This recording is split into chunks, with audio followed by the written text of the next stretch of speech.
That's why that's I don't have to start all over. Amen. But that's why I took the beginning of the entrance to the promised land to his death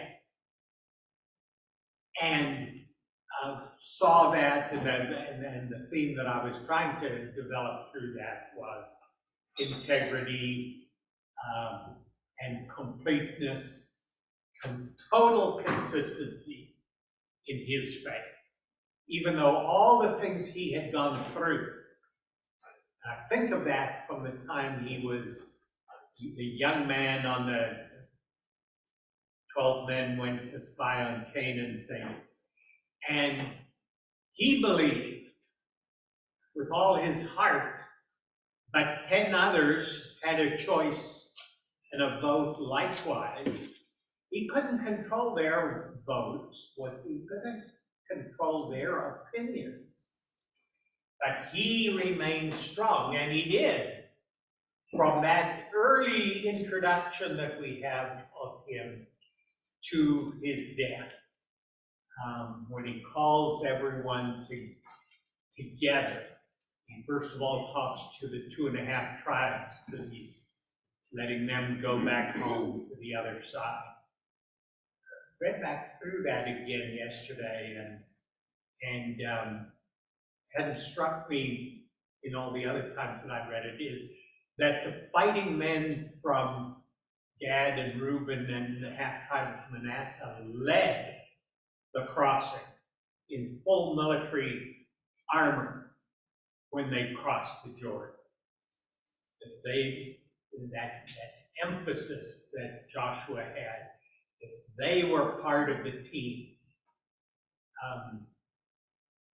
And so he gives his pep talk there. If a 110-year-old guy can give a pep talk, it'd be like listening to John with that slow drawl of his. This is a slow pep talk. And then he calls in the leaders of the 12 tribes. And then he brings the whole people together for a renewal of the covenant, and his message is the same. So it ends with that big climax. Choose you this day who you will serve. And I can just see him, yeah, he's enthusiastic, and this is vital to him, but he knows he can't control their choices any more than he could control them when he was 25 or whatever he was when he went to spy on Canaan.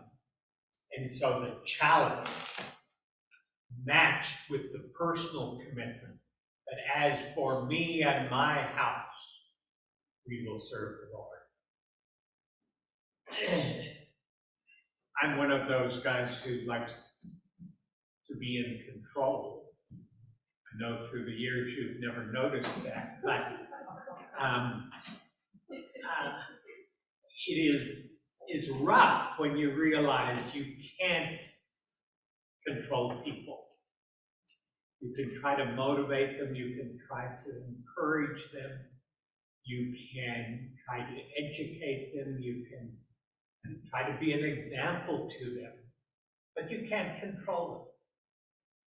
They will make their decisions. And to me, it is, and even within our families. And I know Larry has a rough go with one of his sons where leaving the faith behind is just a terrible,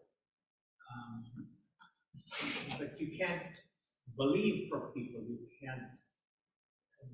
can't force them into doing what you believe in so strongly and want. So Joshua, start to finish, and I really enjoyed the funeral. I didn't really call it a funeral. It truly was as much a celebration of life as most any I've ever gone to. And as Ben said in his devotional thoughts, no regrets, no secrets, total confidence. That's not the Blessed word. assurance, What? blessed assurance. Blessed assurance. Okay. That's total confidence. Close enough. Yes. Okay, so now we switch gears and go back to the beginning of battle. Very suitable for this week. Why? What big event for the world this week?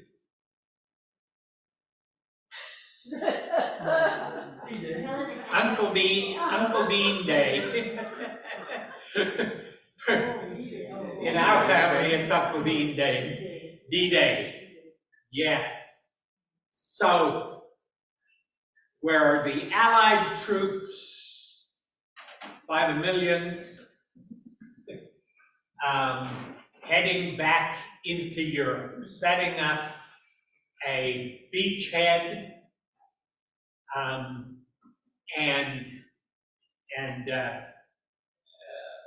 eventually leading to the return of democracy and independent freedom, integrity of the nations of Europe. And, well, they too have their leaders and their choice making. Yeah, we didn't make much progress there on the far side. But without that kind of nominal unity of purpose, we may not have won the thing. So,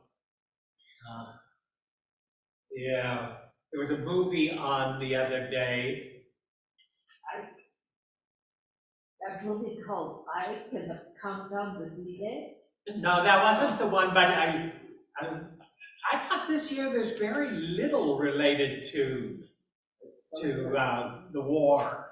I mean, usually you have all those war movies on at this stage, so I don't know if they're gonna appear this week, but Tom Hanks did a movie called Bridge of Spies. Anyone see that? Of course, Tom Hanks, to me, Tom Hanks is probably the most robust actor of our generation. So many actors are the same person. Yes. No matter what their role and their name is, they play the same person, right?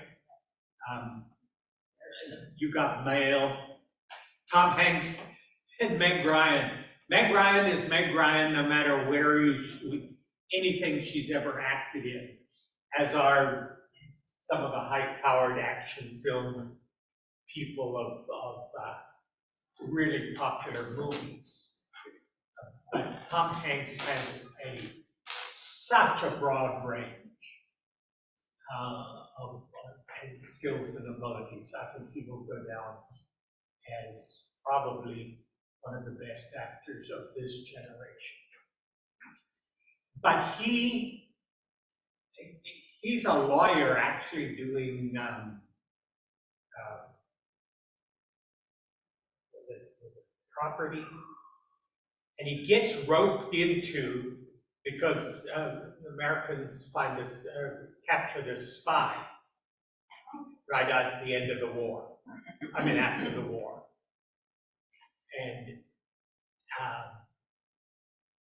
And he gets roped in because he's part of a big law firm, and they tell him he gets to defend. They want to make sure that they show that he's getting a fair trial. And so they assigned Tom Hanks to defend him. And you follow this through with the bitter hatred he gets. He figures he's the second most hated person in the States. When people knew that he was protecting, was defending the spy being the worst. And then you have Gary Powers, who's captured at that time, and that all comes into the movie likewise. And his character leads towards finally the exchange of prisoners at East Germany, where we get Gary Powers back in exchange for, I can't think of the spy, but they'd also imprisoned a young college student, and Tom Hanks is very keen. And it's that total commitment to this is what is right, this must be done. And he's told, ignore that college student, that's not part of it. We want this exchange.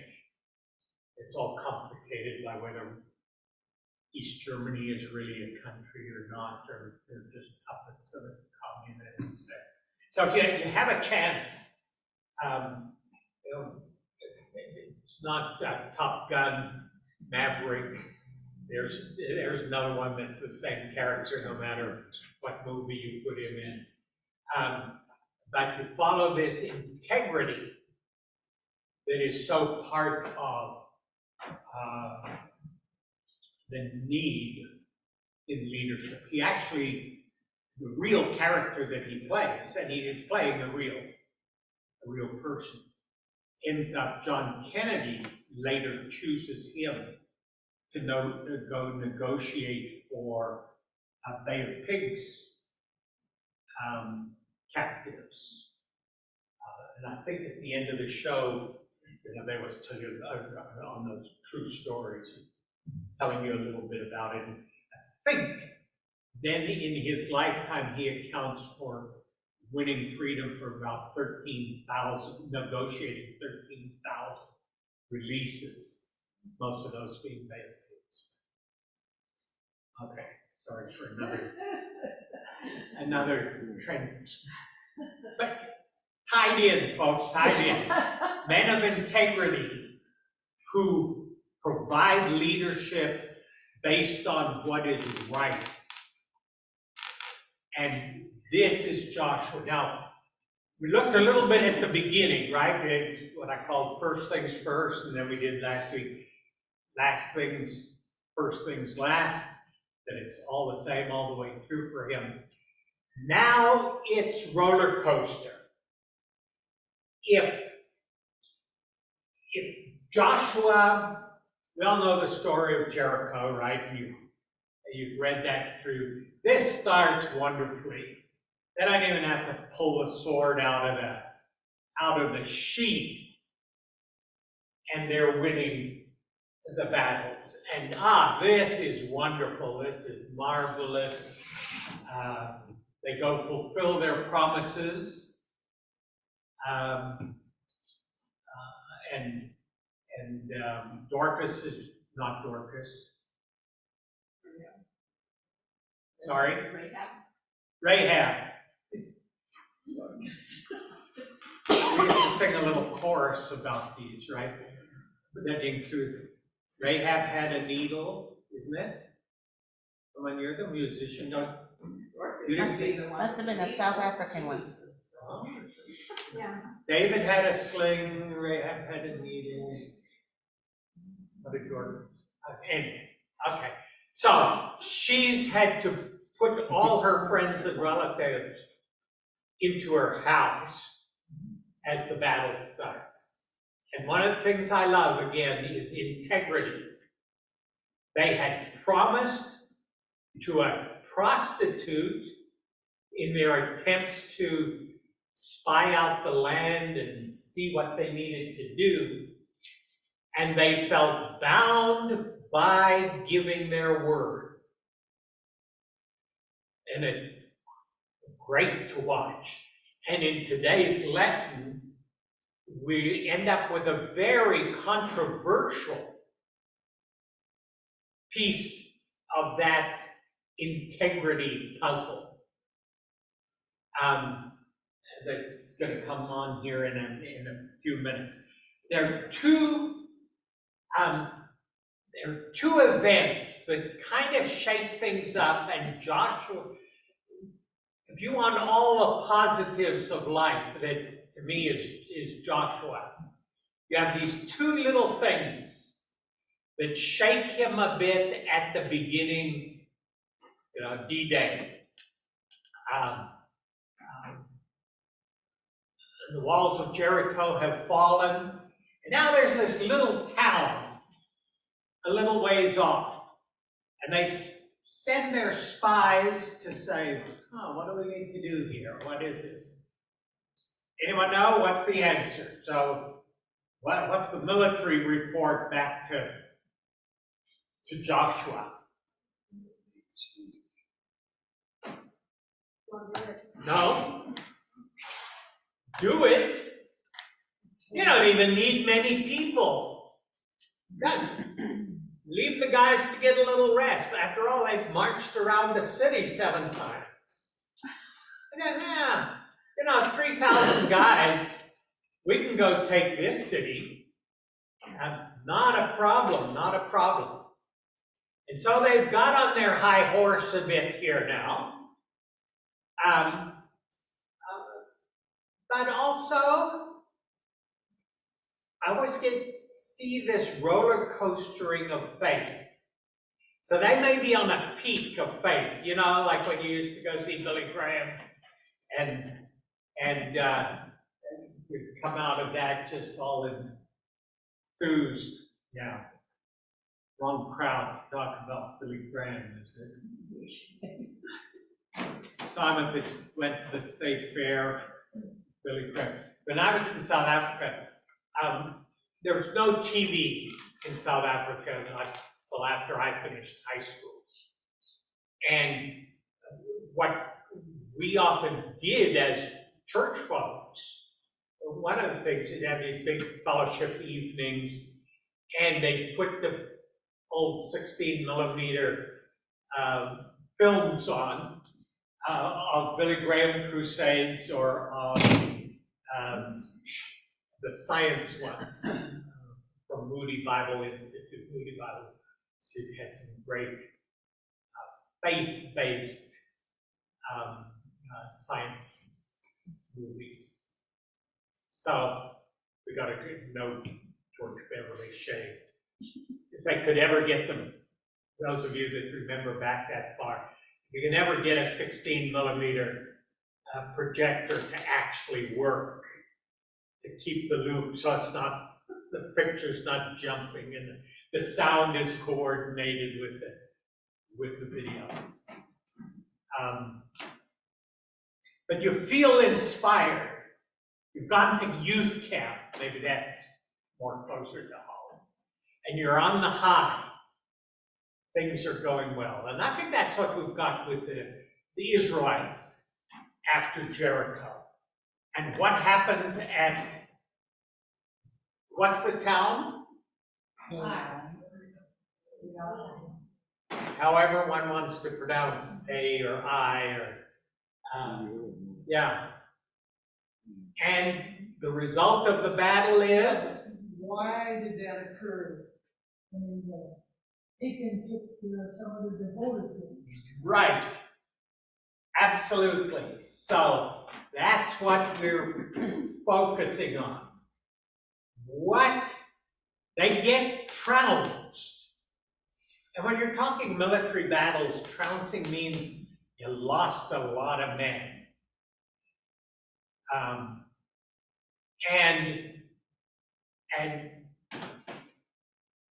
Joshua, if you want the weakest part of Joshua's life, it's right here, right? In the biblical story, that we don't have a loss of faith, I don't think. Maybe maybe a little bit, maybe like Ben used yesterday at the funeral, a mini crisis of faith he referred to from when he was 17 or so.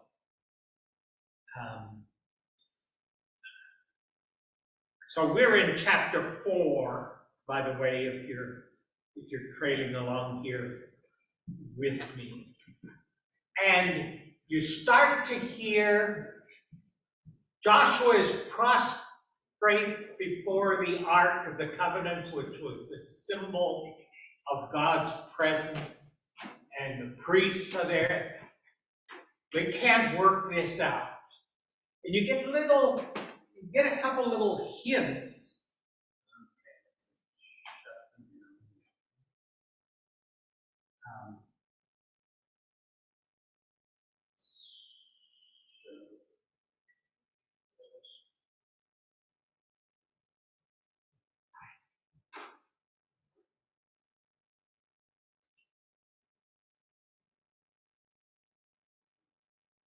This is the low point.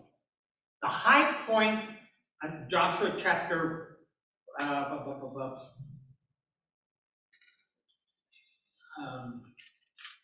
that day, I'm in 4:24.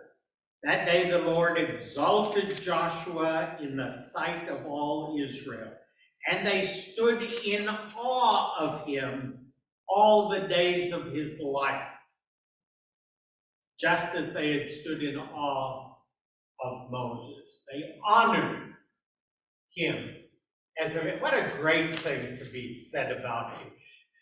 We went back, Larry and I rode down to the funeral. We came back, and Marguerite had watched it from home.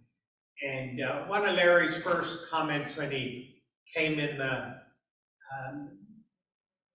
went into the kitchen there was, I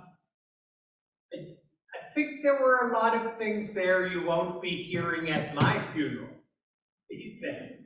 And I think many of us could probably feel that way as we see our own lives. And here is the high point. God exalted him. And then you have the fall of Jericho in chapter 5 and 6. And then chapter 7, the low point. And they lose the battle. Joshua, verse 6, Joshua tore his clothes, fell face down to the ground before the ark of the Lord, remaining there till evening. And if there's this slight hint of weakness, and Joshua, verse 7, alas, sovereign Lord, why did you ever bring this people across the Jordan to deliver us into the hands of the Amorites to destroy us? If only we had been content to stay on the other side of the Jordan. Sound familiar? Moses dealt with it over and over. Joshua had seen it in the people. Why did you bring us out of Egypt? That was a land flowing with milk and honey. Don't things look right? Where you can look back and reform them in your mind. Now, you do get a little bit of a sense that he's not in that total rejection. And his point is, the hand of the Lord needs to be recognized. This is what they loved of the Jericho, is that they didn't draw the sword. God's hand took care of it. And that's what Joshua, I don't have the slightest doubt, that's what Joshua wanted. That's what he kind of expected. That's what he had committed to back with the 12 spies, right? But they still had to go into the city and kill everybody. But what they're doing there, and I'm debating how much to get into some of the issues that we have a lot of trouble with. You have a concept that we need to understand called the devoted things, right? So if you're reading through this, anyone, what's the devoted things?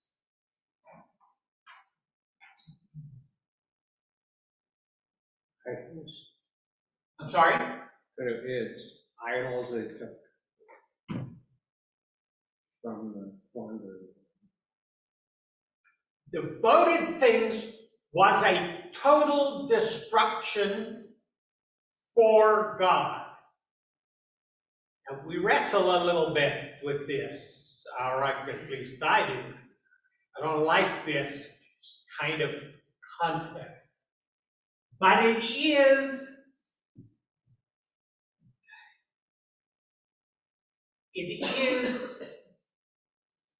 in a much more massive way the don't eat meat on Fridays thing, right?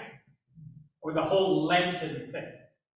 That I give up things that are important to me in order to recognize the power of God.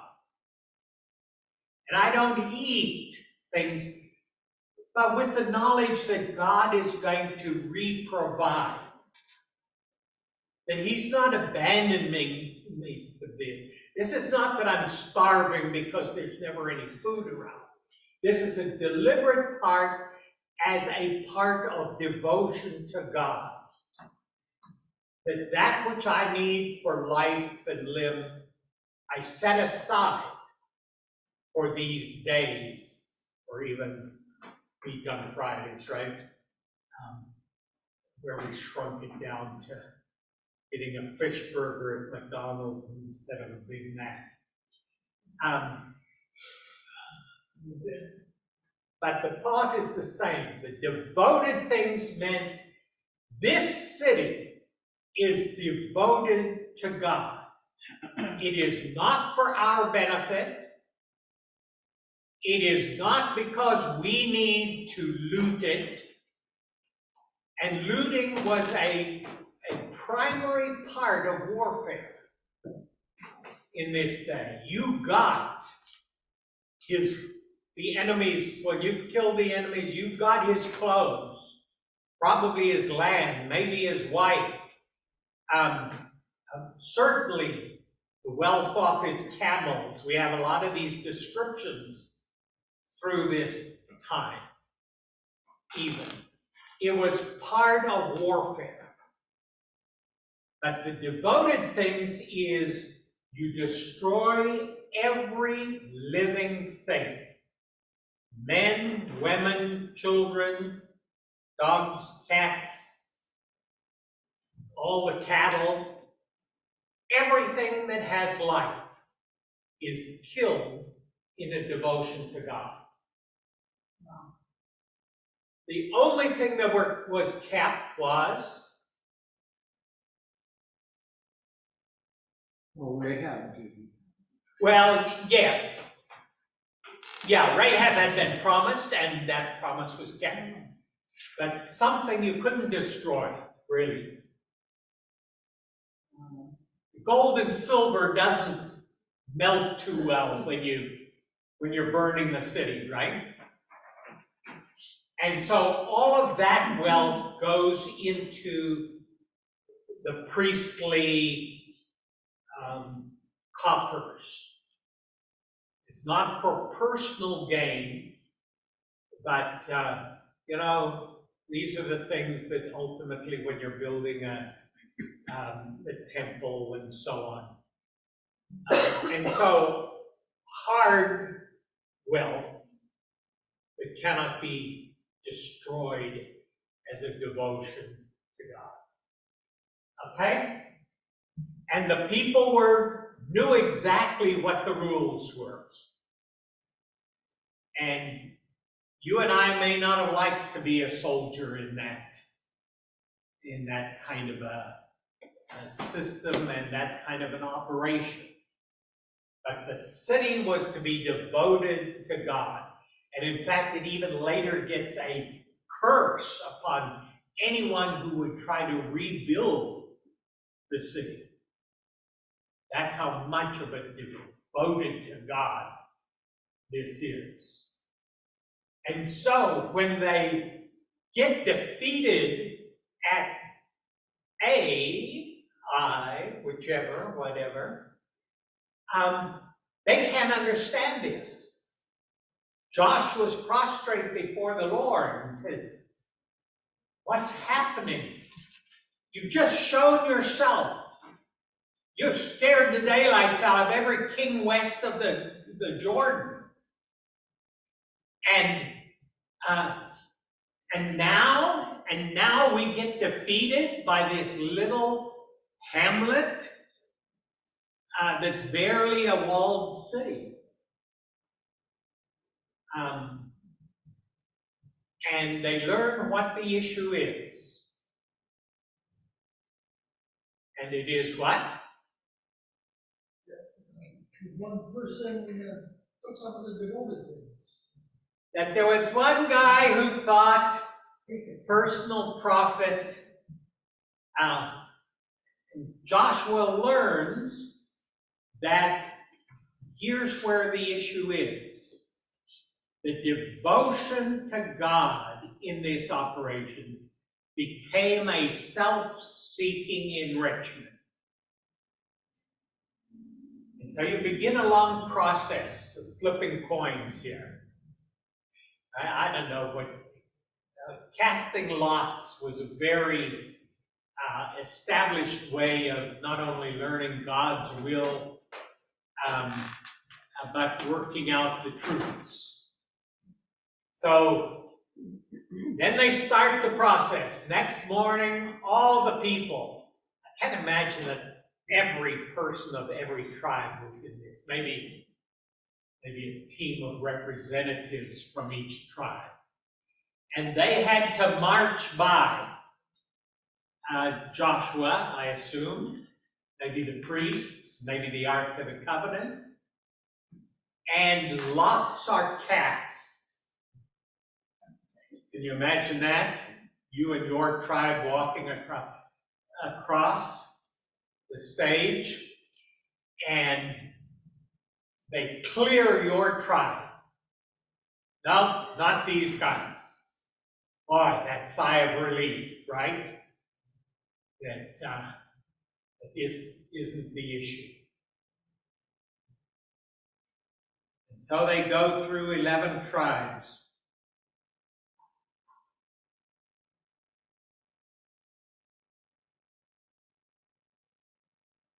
So this starts in verse 13 of chapter 7, go consecrate the people. In the morning, present yourselves tribe by tribe. The tribe the Lord chooses shall come before, then clan by clan. Like at the funeral, you have all the people, so the Kachiris Miller contingent and there. So, and then you had dividing up by clans. Oh yeah, people were introduced, and I'm the oldest of the youngest son. So Ben's kid's Gabriel? Was it Gabriel? Good. I couldn't keep track of the clan. Anyway, so you get the picture. There's all, and then pictures, some big group pictures. It's practically the whole children of Israel gathered together there. And he said, whichever tribe is chosen, then the tribe that the lot falls on have to come by clan. No, it's not the Millers, you're free. The P's, you get a pass. And this keeps getting narrowed down. And you know, if God has chosen you out, you're not getting away with this. And Achan finally comes verse 20. It is true, I have sinned against the Lord and the God of Israel. This is what I have done. When I saw in the plunder a beautiful robe from Babylonia, 200 shekels of silver and a bar of gold, weighing 50 shekels, I coveted them and took them. They are hidden in the ground inside my tent, and the silver with the silver underneath. So they check it all out and confirm it. And we have another thing we don't like, right? We'd like to see Achan suffer the consequences. But not just Achan suffers the consequences. His wife, his kids, or what's going on? But there was a point that had to be learned in our trust and obedience to the Lord. And the point to the children is to not trust your grandmother. No, I never thought of that. I did not write that down here on my notes of the points we're trying to carry away from the I mean, story. It's, I know that is God and he's right, and all he does is follow these, It is a truth that we pull from various places, and it ties back into the biggie that I keep repeating. You have a choice. I can't make your choices for you, much as I would like to make your choices for you. Maybe I can't do it. Only you can. And so that need to be in awareness of and to make choices. If the kids had been left, right, or the wife, maybe they wouldn't have blamed Achan. They wouldn't have blamed the rest of Israel. They wouldn't have carried that into and made trouble. And it's better to just rid it completely because somebody would have held a grudge somehow. And people do. spoken as a therapist. But No, I know that's true, but wow, it's tough. so they are wiped out. Complete, like the devoted thing, in a sense, they now become devoted items to the commitment to God. Everything has to be destroyed that's in violation of the sovereignty of God. And so we have this wrinkle in Joshua's move forward on D-Day here, and a sobering reminder that yes, God is, remember what we started this all with, there is the big picture to be worked out. God has promised that the promised land will return to them. But there is the personal side, always. And now we get this look down at not the 12 tribes, but we get to look at the man who gets caught up in what he could add out of all of this. We need to, there's the takeaway I had in mind, but you can choose between that and don't trust your grandfather. I'm a bit shaky on that, don't trust your grandfather. I have too much since I hope trust the grandfather. Okay, we'll pick up at this point in either next week or in 2 weeks. Father, thank you for your word. Help us to draw the truths you would have us take as foundations for our lives. And keep us in the right path, even when we face those temptations of self-serving. Be with us in our time of formal worship today, where we bring our praise and our honor and our glory to you. Through Christ our Lord, we pray. Amen.